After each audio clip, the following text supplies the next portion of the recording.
Jadi zaman dulu orang Islam lebih seneng kalau yang menang itu orang Nasrani. Kalau bandingannya ateis, karena bagaimanapun percaya kekuatan langit. Sementara orang ateis sama sekali tidak percaya kekuatan. Apapun bedanya kita dengan Nasrani itu ada kesamaan, yaitu percaya adanya kekuatan langit. Sehingga ketika orang Romawi kalah itu orang Islam ikut susah.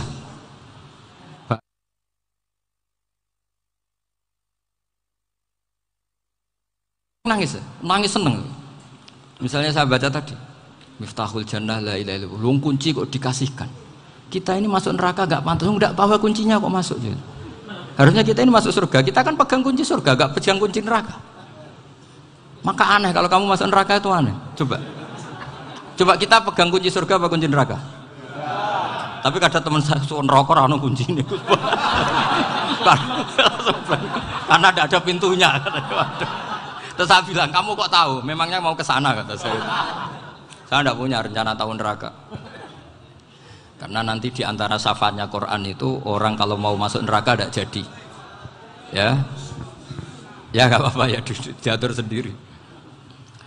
Jadi di antara syafaatnya Quran itu orang nggak jadi masuk neraka. Jadi syafaat itu ada dua, dari neraka diangkat ke surga, dan itu bisa lama itu. Tapi kalau syafaatnya Quran itu yang belum masuk neraka supaya nggak jadi masuk neraka. Karena neraka juga punya aturan, dia juga kena aturan fikih. Jadi, loh betul ini, saya ada guyon. Jadi kena konstitusi apa? Fikih. Sama tak ceritani syafaatnya Quran itu ada orang itu beling itu fasik. Itu dia hafal surat Tabarok, hafal betul.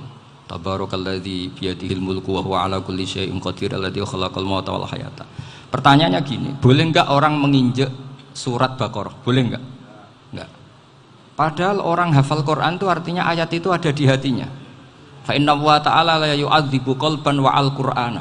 Allah tidak akan menyiksa hati yang menyimpan Quran, yang jadi flash disknya Quran, yang jadi rekaman Quran. Singkat cerita orang ini hafal.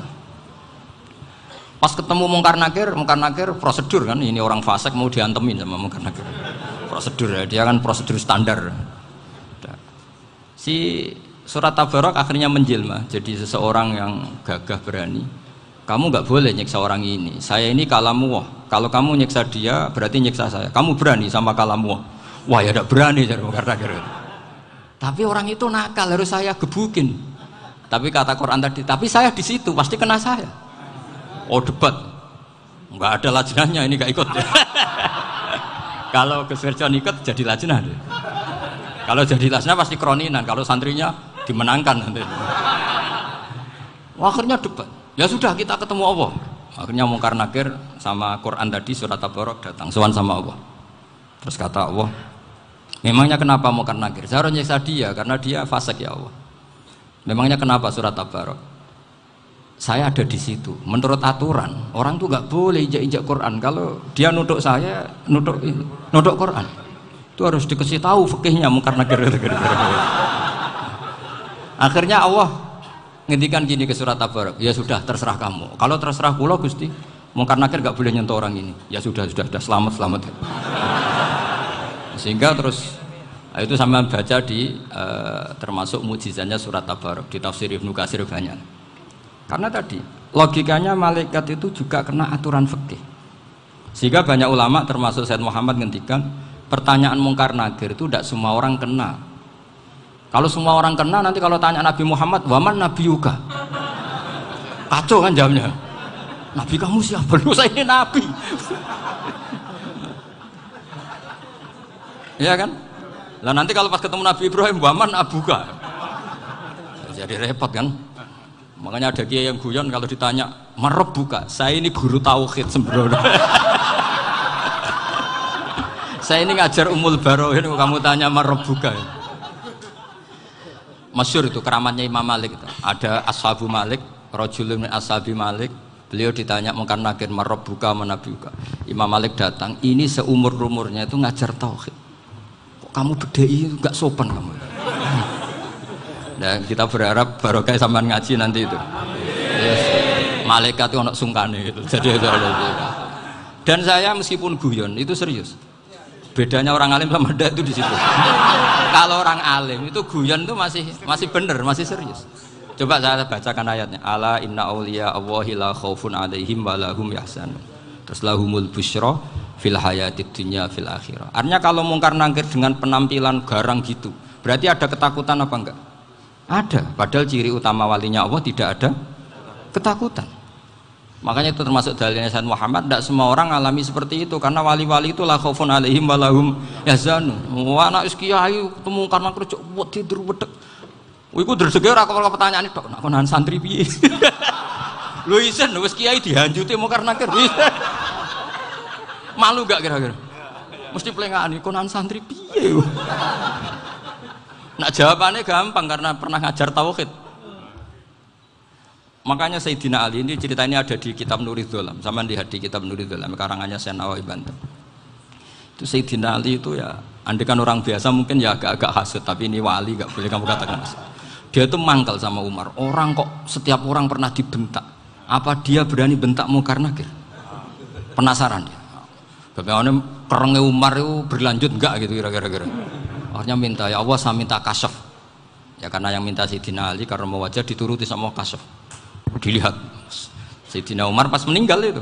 Jadi hasud itu ya kadang penting asal baik. Loh betul, bahasa Kanjeng Nabi kadang la hasada illa fisnaten. Itu Nabi bahasakan ya hasad. Gus Verson saja yang nafsirkan ghobtoh itu kan gaya-gayanan sebagai ulama. Aslinya Nabi ngendikannya itu la hasada illa fisnaten. Ulama yang ganti itu namanya ghobtoh. Wong Nabi sendiri nyebut hasad, kok kamu tafsiri ghobtoh. Ya hasad ya hasad. Udah enggak usah ditawil-tawil, pokoknya gitu.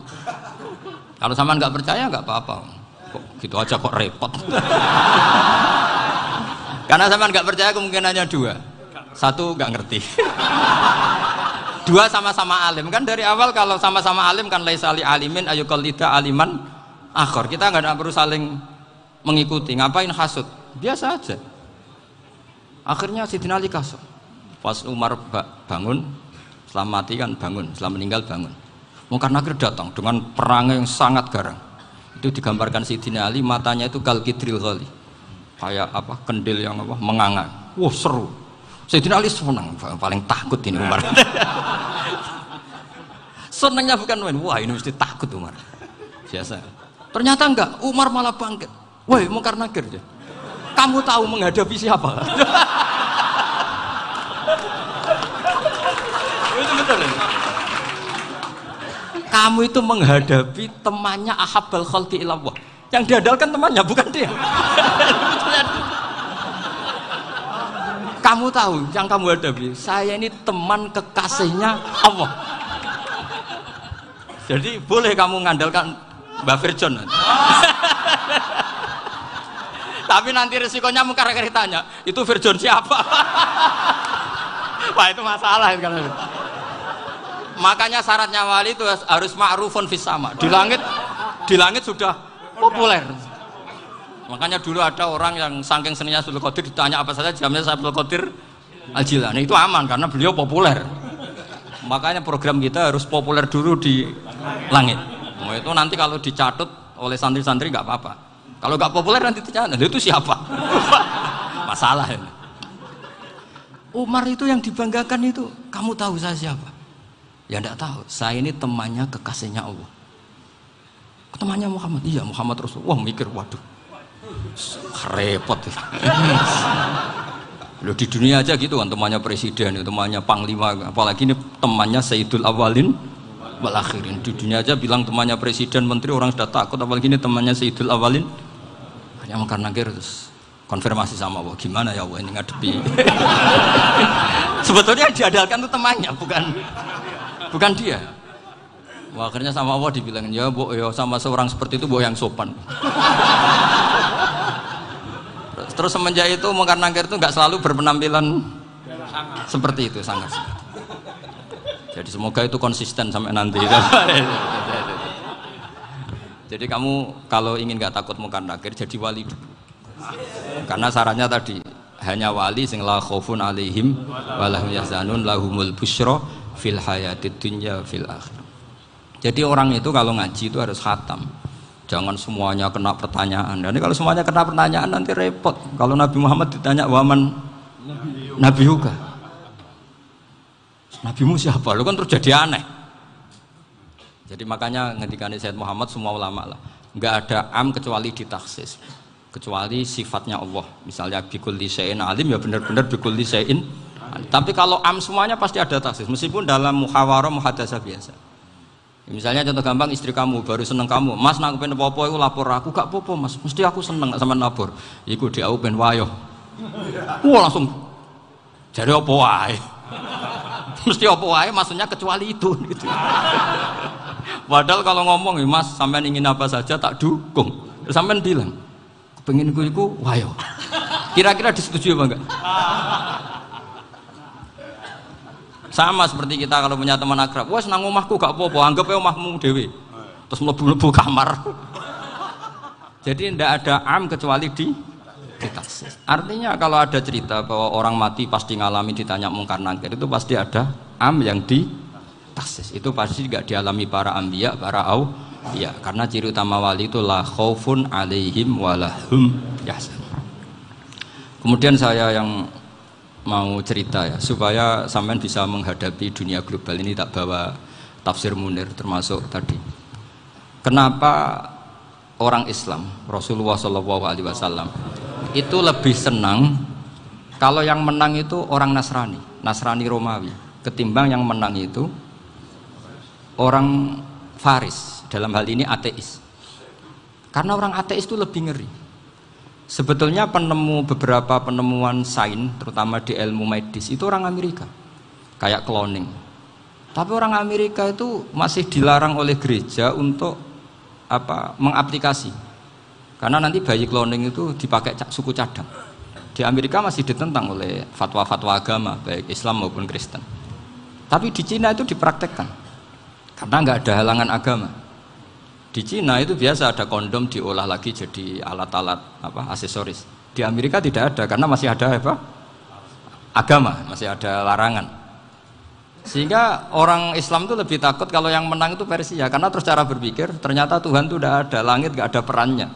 Jadi ketika yang menang Nasrani masih berpikir itu pertolongan Tuhan, meskipun mungkin cara mengatakan Tuhan beda dengan kita. Tapi ada satu kesamaan bahwa kekuatan samawi itu ada. Itu disebut hulibatir rum fi adnal ardi wa hum min ba'di ghalabihim sahlibun. Di sini diterangkan oleh Syekh Nawawi supaya kamu tidak salah paham. Sebetulnya kamu katakan misalnya wah itu paham liberal, sebenarnya saya tidak tersiksa. Cuma takut yang mengatakan seperti itu cek goblokir atau ngaji gitu. Itu aja masalah saya. Ini saya baca ini karangannya Syekh Nawawi, karena tadi kata Mbak Firjon, ngaji itu harus sama orang yang bersanad. Saya ini kalah sama beliau itu berkali-kali. Secara nasab saya harus manggil Mbah. Secara silsilah ilmu saya juga kalah lagi. Saya sering disewani sama cucu-cucu Syekhona Khalil. Kiai Siddiq itu termasuk murid dekat beliau, Syekhona Khalil. Kalau itu berarti kan Gus Firjon, Ahmad, terus Mbah Siddiq. Mbah Siddiq ngaji Syekhona Khalil. Syekhona Khalil itu pernah ngaji langsung sama Sayyid Zaini Tahlan. Berarti beliau dari Sayyid Zaini Tahlan itu baru generasi kelima. Sementara saya itu sudah ke-7 atau ke-6. Saya, Mbah Mun, Mbah Karim misalnya, Mbah Hashim, Mbah Mahfud Termas, Sayyid Abi Bakar Sato yang arangnya Anatul Tolibin, baru Sayyid Zaini Tahlan. Berarti saya ke-7, kalah lagi.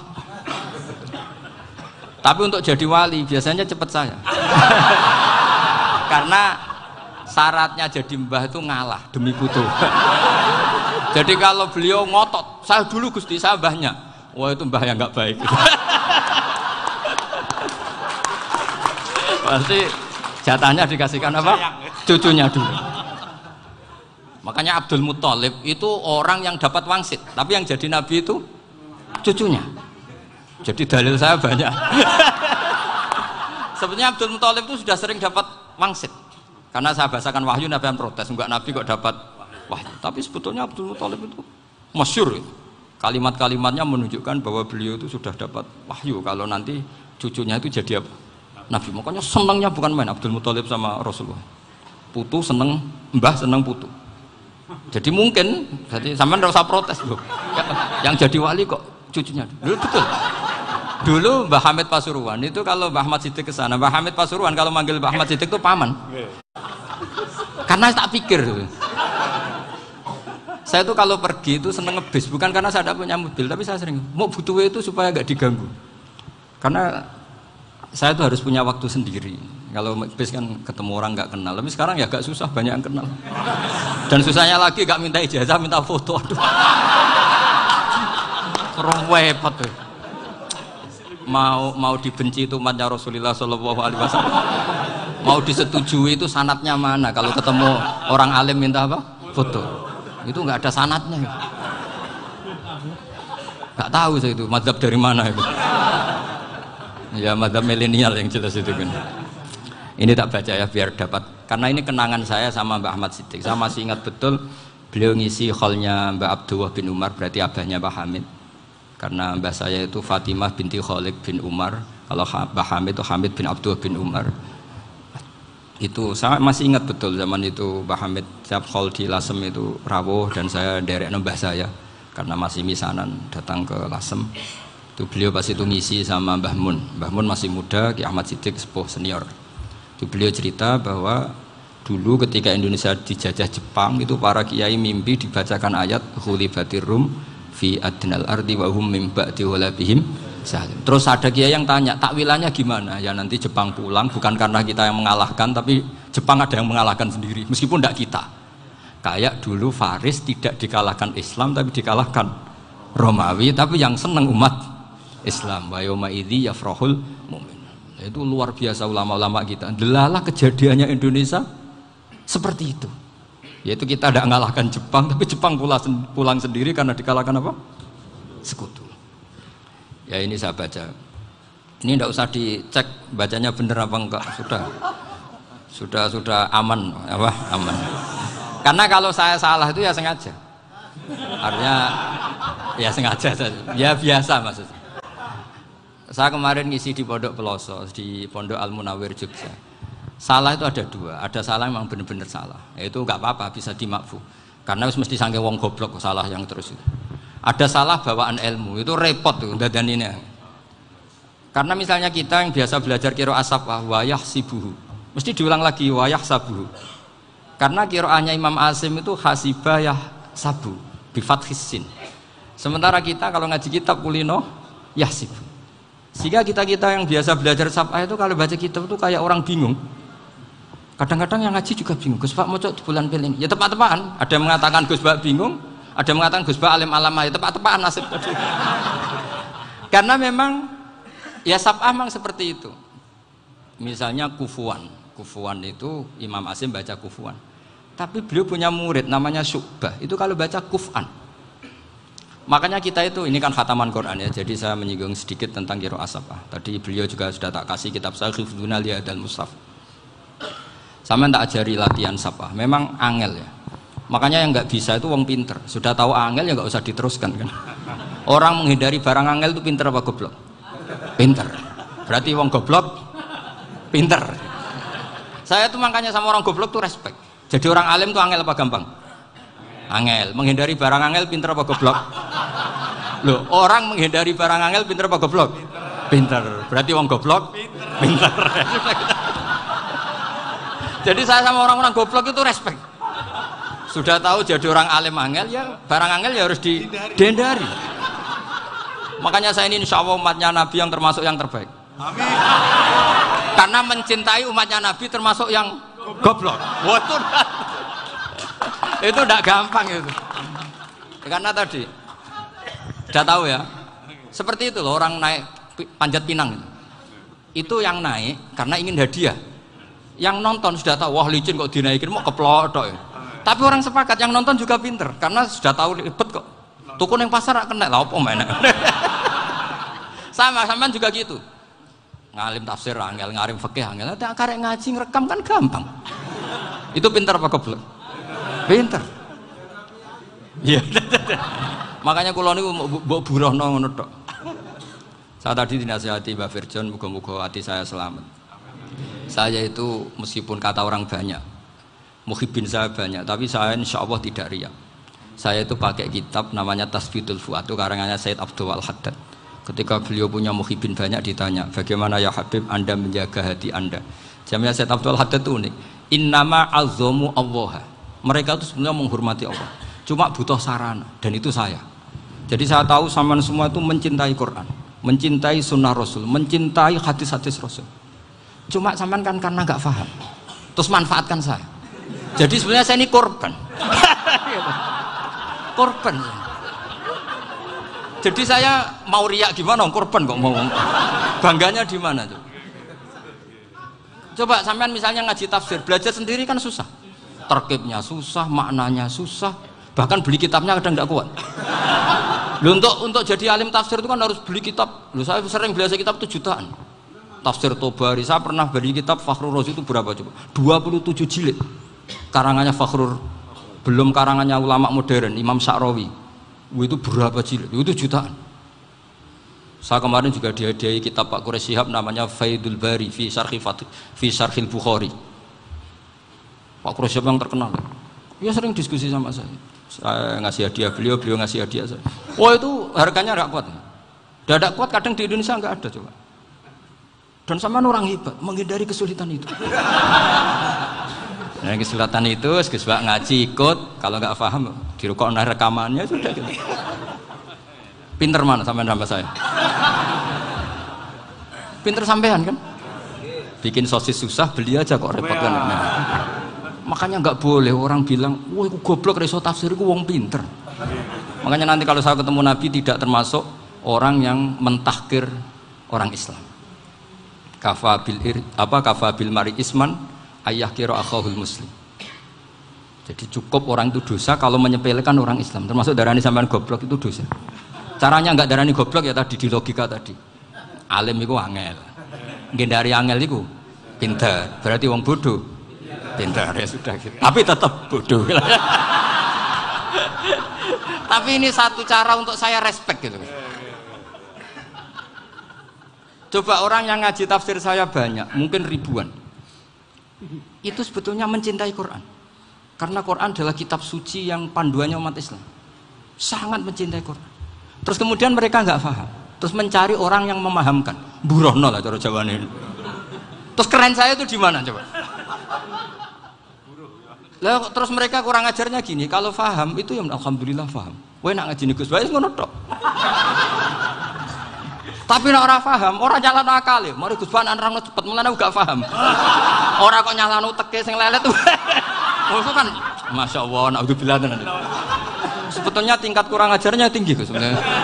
Jadi kalau nggak paham itu kadang nggak nyalahno uteke. Kayak mau misalnya, mau mari mikir ra jelas. Padahal misalnya jelas ora mesti paham bodoh. Paham? Jadi kata Syed Abdul Haddad, innama azzamu Allah. Sebenarnya mereka itu sangat menghormati Allah.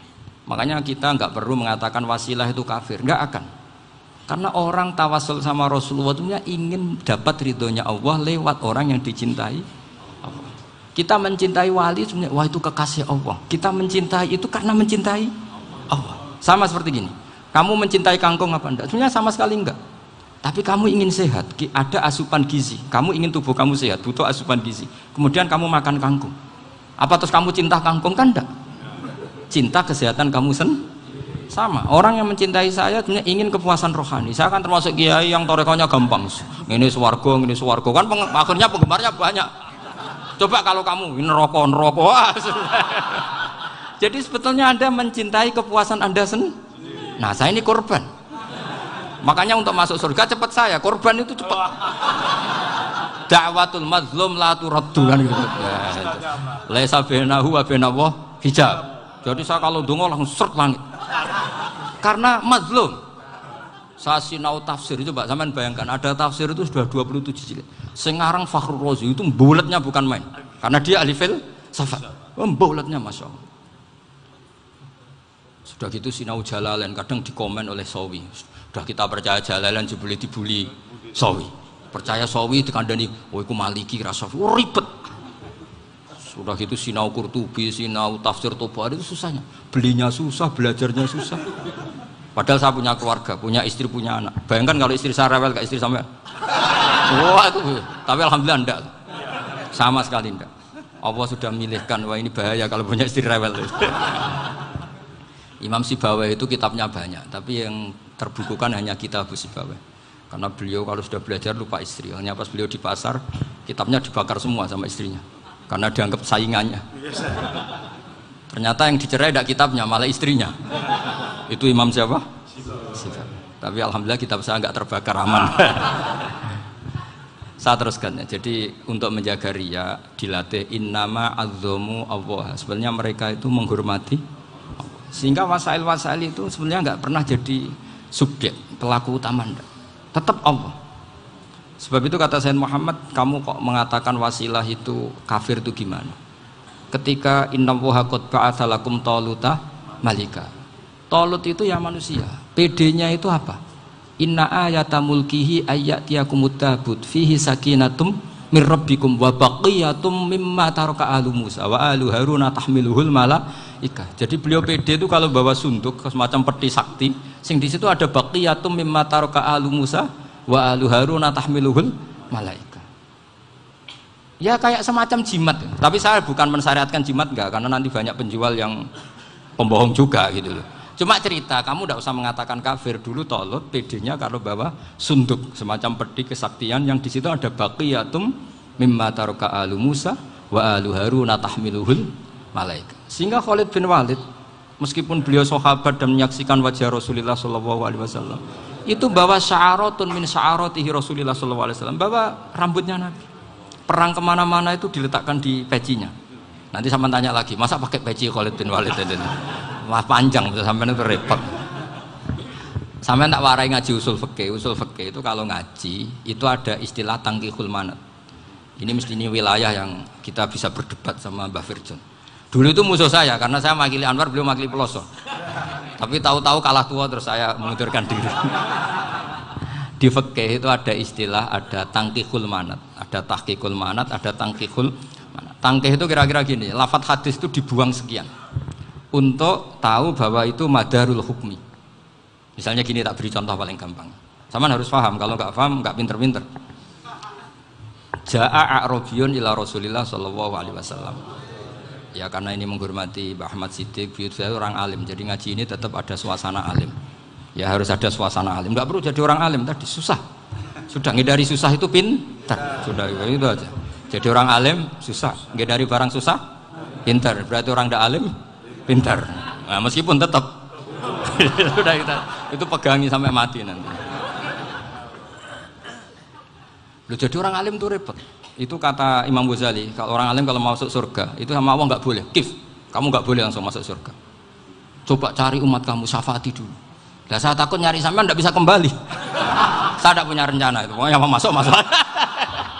Golek sampean kuaduan balik raroh dewe, wah repot nanti saya. Berat jadi orang alim itu berat. Ya saya teruskan ya. Ada tangkihul manat. Ja'a a'rabiyun ila Rasulillah sallallahu alaihi wasallam. Faqala ahlaktu wa ma ahlakaka qal waqatu imraati fi nahari Ramadan. Ya saya ini rusak ya Rasulullah. Kenapa? Karena saya menjima istri saya fi nahari Ramadan. Terus kata Nabi, kamu harus bayar kafarah. Napa Nabi kafarah? Puasa 2 bulan. Wong baru 1 hari aja terjadi gitu kok disuruh puasa 2 bulan. Ya tidak kuat ya Rasulullah. Baru berapa hari saya puasa aja kecelakaan seperti itu. Apalagi kalau sampai 2 bulan. Tidak ya Rasulullah. Ya sudah kalau gitu kamu pertama ngasih makan apa? Itku rokobah kan, pertama merdekakan budak. Tapi kan sekarang nggak ada budak makanya. Terus sekarang langsung puasa. Wah ini nggak bisa semua. Ya sudah ngasih makan orang 60. Kasihkan siapa ya Rasul? Ya orang fakir. Saya ini paling fakir. Hukum Ramadan tanpa udzur syar. Lu jima itu tidak zina. Kan hukumnya jais. Nah sekarang makan hukumnya jais, harusnya juga kena ketentuan yang sama. Cara pikirannya Imam Malik. Nah alhamdulillah Imam Syafi'i gak setuju. Wah cara setuju repot. Bahkan orang-orang Syafi'i sudah punya khilaf, kalau gitu minum dulu. Iya biar gak kena. Iya biar iftarnya pakai minum. Setelah minum baru jima kan. Ini sudah menyiapkan khilafnya. Ini khas Syafi'i ini, bongsong rekayasa hukum. Nanti bisa belajar jauh cara ngakali hukum. Makanya guyonan yang masyhur Gus Dur itu gitu. Ada seorang kiai atau Gus lah. ya punya salah, namanya manusia kan punya salah, entah cangkruk entah apa, pokoknya punya salah. Ada wartawan yang ngiranya semua kiai itu orang suci, sehingga tanya sama Gus Dur, Gus itu ada kiai kok ya pokoknya salah lah ya. Tapi jangan bayangkan dosa besar, enggak, kecil-kecil aja. Itu gimana itu, padahal kiai kan orang suci. Jawabnya Gus Dur lucu, ya justru yang boleh salah itu para kiai, kalau kamu nggak boleh. Loh, kok bisa Gus? Karena mereka tahu caranya tobat. Repot. Kalau kamu nggak tahu caranya, sama pelanggaran hukum itu ya harus pakar-pakar hukum. Itu yang tahu caranya rekayasa. Kalau kamu ya kena pasal kan ya. Jadi kamu jangan niru saya ini punya sekian cara untuk nah, itu namanya khilah. Makanya kata Sayyid Muhammad, kamu tidak usah anti khilah, karena Abu Hanifah itu membolehkan khilah, kitabul khiyal. Yang penting kamu soleh dulu, setelah soleh nanti Allah maklumi. Soleh dulu, syaratnya soleh dulu. Kalau tidak soleh jangan. Contohnya gini, ada orang mau puasa lemes sekali, mau makan, gampang. Kalau langsung makan kan kayak hadku hormati Ramadan biwiri udrin sarian. Aku langsung mau jembera sowan Mbah Firjon. Sudah status saya apa? Musafir. Sudah berangkat aja sampai Tuban makan, nanti kalau nggak jadi ya nggak apa-apa, sudah kan mulai pergi sudah musafir. Saya tidak tahu nanti malaikat tertarik gebuki nggak tahu, tapi itu ada khilahnya, asal soleh lah. Karena kata Sayyid Muhammad dan semua kitab mengatakan itu, kalau sama nggak tahu ya kebablasan. Nabi Ayub, nabi yang terkenal Gudiken itu siapa? Ayub ya? Itu yang Israiliyatnya akan seru lah. Gudiken dikukur bek kreweng itu terlalu lah kalau itu. Untuk kreweng konti ning Arab ora ono kreweng itu sudah masalah itu. Singkat cerita, Nabi Ayub ketika diasingkan kaumnya itu kan nggak punya sumber makanan. Lah orang lelaki itu mulai dulu egois. Istrinya Nabi Ayub itu cantik sekali, udah cantik, rambutnya bagus. Makanya kamu nggak usah tanya kenapa istrinya kayak banyak yang cantik. Ya nah warasatul anbiya, nggak boleh gitu. Kalau nggak cantik ya warasatul anbiya dari segi balak. Istrinya Nabi itu semuanya cantik. Nggak usah tanya sebabnya apa, pokoknya gitu, semuanya cantik. Singkat cerita, beberapa kali istrinya Nabi Ayub itu kerja demi bisa nafkahi Nabi siapa? Suatu saat itu tidak ada pekerjaan yang cukup untuk beli roti. Satu-satunya peluang dapat rezeki itu putrinya raja itu rambutnya berondoli. Terus ada sayembara siapa yang rambutnya bagus mau dibeli. Sampai rambutnya istrinya Nabi Ayub itu dijual. Nabi Ayub tersinggung karena itu mengurangi kecantikan. Jadi lelaki mulai dulu gitu. Udah nggak urun kalau istrinya nggak cantik itu komplain.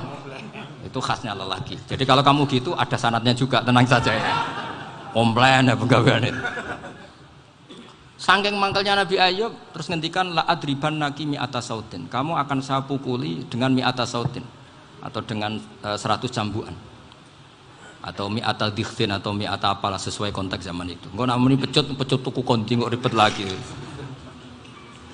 Singkat cerita akhirnya ketahuan bahwa istrinya menjual itu demi Nabi Ayub. Allah nggak ridho kalau kekasihnya yaitu istrinya Nabi Ayub wis perjuangan kayak gitu malah kena hukuman. Tapi Allah juga nggak ingin kekasihnya yang bernama Ayub melanggar sumpah. Padahal beliau sudah sumpah, wallahi demi Allah nanti tak pukul dengan 100 kali. 100 kali dengan lidi lah misalnya, contoh yang gampang tuh lidi. Akhirnya sama Allah dikasih satu solusi. Wa khud biyadika dikhtan fadrib bihi wala tahnas. Ya sudah, lidi itu ikat jumlahnya 100. Terus pukul sekali saja. Anggap saja sudah 100. Iku pangeran sing wari ngakali ngono iku pangeran. Tapi syaratnya soleh. Syaratnya soleh. Jadi kalau kamu anti khilaf berarti anti ajarannya Allah di ayat itu. Wa khud biyadika dikhtan fadrib bihi wala tahnas. Itu dulu ada, ini cerita di Ithaf, ini cerita terakhir, ini sudah, sama jangan nama sudah. Terus pengumuman tadi, yang nggak pernah sepuh ngutang saya itu haram tadi. Karena tadi saya punya kewajiban di rumah yang bisa menggugurkan ya kewajiban yang lebih besar. Lebih besar itu ya tadi, bisa pernah guru, pernah sepuh, yang jelas nggak umur. Umur sampean menang kabeh tuh, tua serepot itu. Ada raja itu ganteng kaya, senengannya nikah perawan cantik. Oh, itu semua kampung mesti kenal. Mungkin digilir atau gimana pokoknya. Suatu saat ada pemuda suka sama perempuan yang di kampungnya, cantik sekali. Kemudian pemuda ini ternyata pekerja di kerajaan itu. Tiap hari ditanya, wah itu yang di kamu yang cantik siapa? Mau saya nikahin gini. Wah bahaya ini, saingannya raja. Jadi yang dibidik pemuda tadi itu saingannya. Si raja ini orang yang namanya raja kan gengsinya tinggi. Kaifatang kihuha wa qad ra'aitu qad qabbalaha rajulun. Kok mbok nikah piye? Saya itu pernah melihat dicium lelaki. Wah gak mau. Gak gelem wis kadung ditambung lan wa qad qabbalaha rajulun. Saya pernah melihat sendiri qabbalaha rajulun, dicium oleh lelaki. Wah sudah gak minat raja langsung gak keren. Suatu saat pemuda tadi nikahi perempuan itu. Rajanya marah-marah, kamu lelaki gak punya harga diri gini. Gak punya selera, gak punya harga diri, sudah pernah dicium orang kok tetap dinikah. Terus bilang ke raja, ta'rif manir rajul, lelaki itu siapa? Abuha. Kamu tahu lelaki itu siapa? Sopo? Abuha. Bapaknya. Saya kan hanya bilang rajulun. Pernah dicium lelaki. Lah pikirannya raja itu lelaki wis kowe-kowe ngene iki. Tapi butuhnya canom mau rojo ben gak sido itu aja tuh.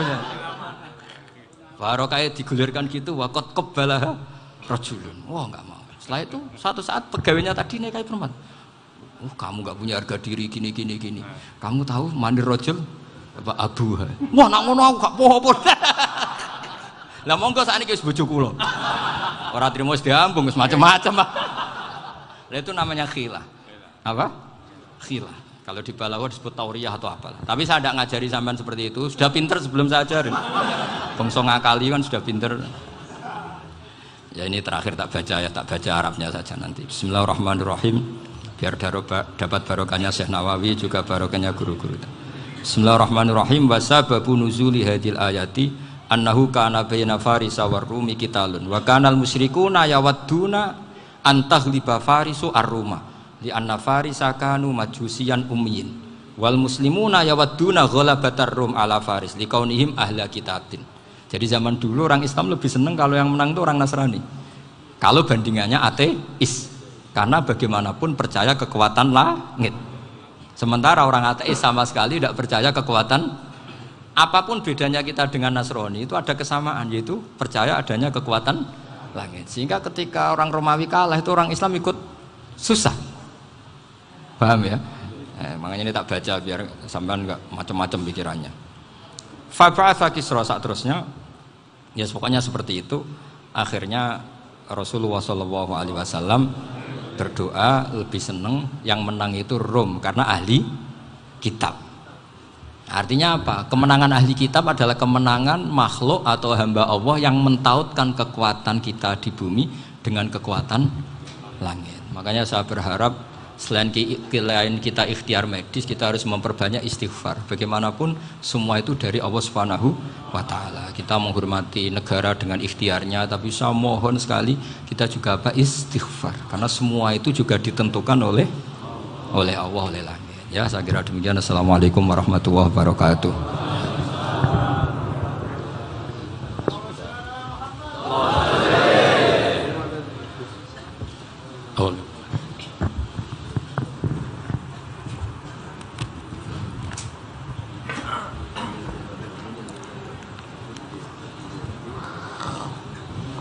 Assalamualaikum warahmatullahi wabarakatuh.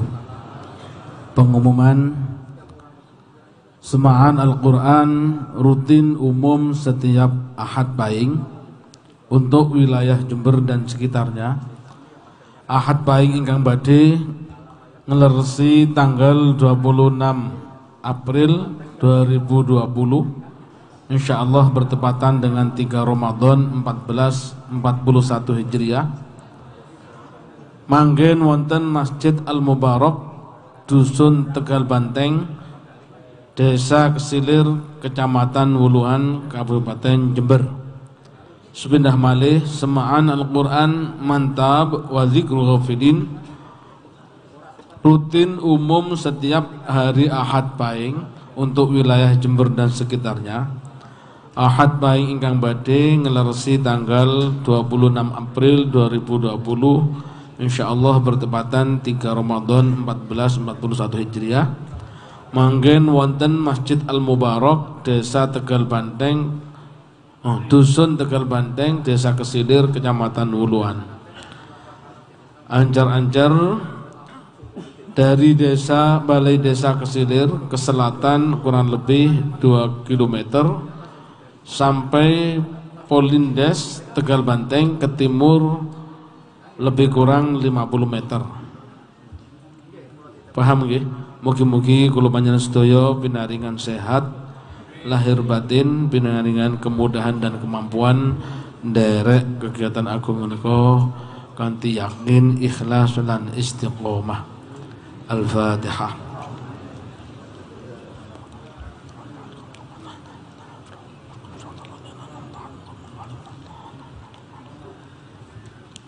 Salajengipun monggo sami-sami nata manah lan pikiran sagete nyantolo manah lan pikiran derek ngamini doa khatul Quran ingkang badhe kapimpin panjenenganipun Agus Nur Khalis Abdul Aziz.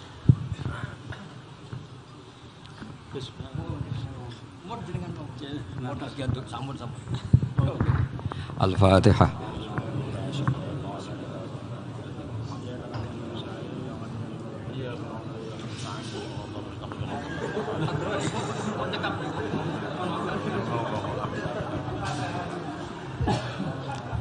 بسم الله الرحمن الرحيم الحمد لله رب العالمين حمدا يوافي نعمه ويكافي مزيده يا ربنا لك الحمد كما ينبغي لجلال وجهك وعظيم سلطانك اللهم صل على سيدنا محمد صلاة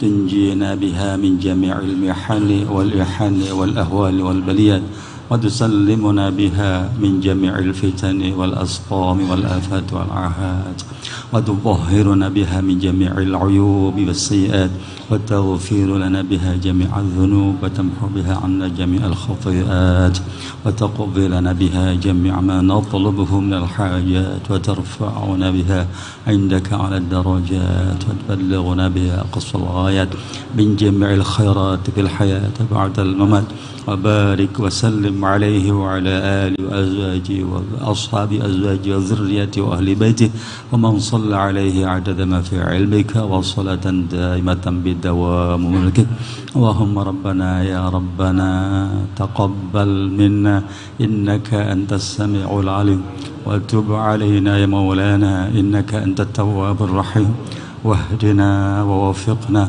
إلى الحق وإلى طريق مستقيم بركة ختم القرآن العظيم وبحرمة حبيبك ورسولك الكريم واعف عنا يا كريم واعف عنا يا رحيم واغفر لنا ذنوبنا وذنوب آبائنا وأمهاتنا وذنوب جميع المسلمين والمسلمات بفضلك وجودك وكرمك يا أكرم الأكرمين ويا أرحم الراحمين اللهم زينا بزينة ختم القرآن وأكرمنا بكرامة ختم القرآن وشرفنا بشرفة ختم القرآن وألبسنا بخلعة ختم القرآن وأدخلنا الجنة مع القرآن وعافنا يا الله وعافنا من كل بلاء الدنيا وعذاب الآخرة بحرمة ختم القرآن وارحم جميع أمة محمد بحرمة ختم القرآن اللهم اجعل القرآن لنا في الدنيا قرينا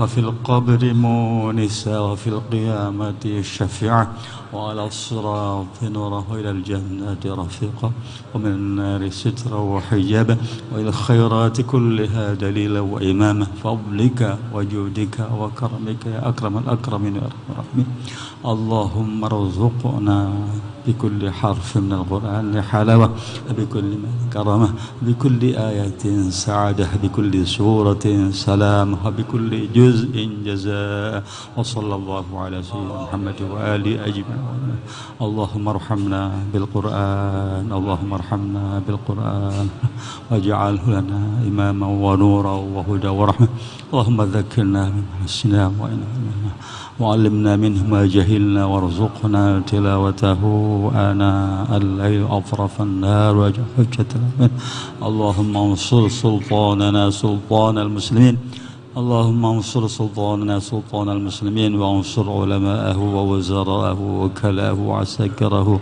ورعيته إلى يوم الدين واكتب السلامة والعافية واكتب السلامة والعافية علينا والحجاج المعتمرين والغزاة المسافرين والمقيمين الإندونيسيين يا الله والإندونيسيين في برك بارح من أمة سيدنا محمد صلى الله عليه وسلم اللهم بلغ وأوصل ثاب ما قرأناه بلغ وأوصل ثاب ما قرأناه ونور ما تلوناه لحبيبنا وقرة أعيننا سيدنا محمد صلى الله عليه وسلم عضة أولاده وأزواجه أمهات المؤمنين وذرياته وآله وأصحابه رضوان الله تعالى عليهم أجمعين أولياء العارفين علماء العاملين والحبائب والسادات والشهداء الصالحين أينما كانوا مشارق الأرض إلى مغربها حضرتي